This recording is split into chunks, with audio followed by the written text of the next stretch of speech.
In return, al-Rashid sent him dazzling gifts, including perfume, ivory chessboards, a marvelous water clock, and even an elephant named Abul Abbas, which lived for several years at Charlemagne's court in Aachen. Cultural life in the Caliphate, and Baghdad in particular, was remarkably cosmopolitan. The Abbasid court even celebrated Persian holidays, such as Nowruz, Persian New Year. Such open-mindedness helped the Caliphate to flourish as a centre of culture, science, arts and medicine.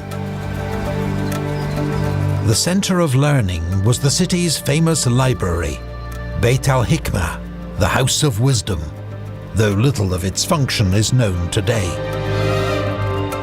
Here and across the Caliphate, scholars translated classical works from Greek, Middle Persian and Sanskrit into Arabic. Their efforts ensured the survival of countless works that would otherwise have been lost, including those by great figures such as Aristotle and Galen. They also made many of their own original discoveries, knowledge that would come to be much sought after by the medieval West.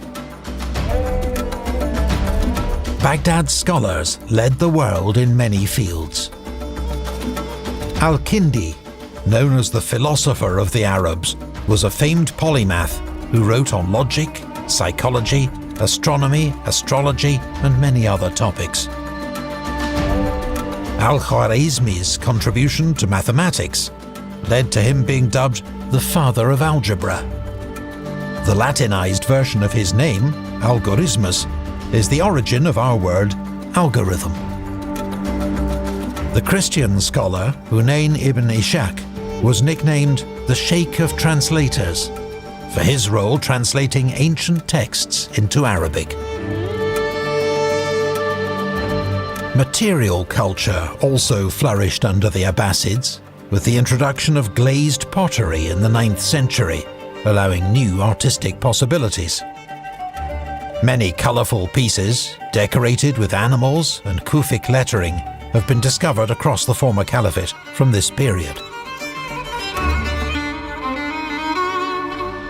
The Abbasid Caliphate also benefited from its position astride the Silk Roads, the name for the ancient network of trade routes linking Europe and Asia.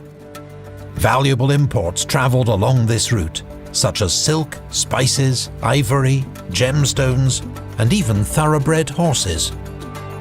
To encourage this trade, the Abbasids built new roads, as well as inns, hospices and wells for the comfort of travellers. New ideas and technology also flowed along the Silk Roads. Chinese papermaking techniques first reached the Muslim world under the Umayyads, but it was under the Abbasids that paper production really took off. Much cheaper than parchment or papyri, abundant supplies of paper transformed the practice of administration and bookmaking, and helped medieval Islam to become one of the most bookish cultures in world history.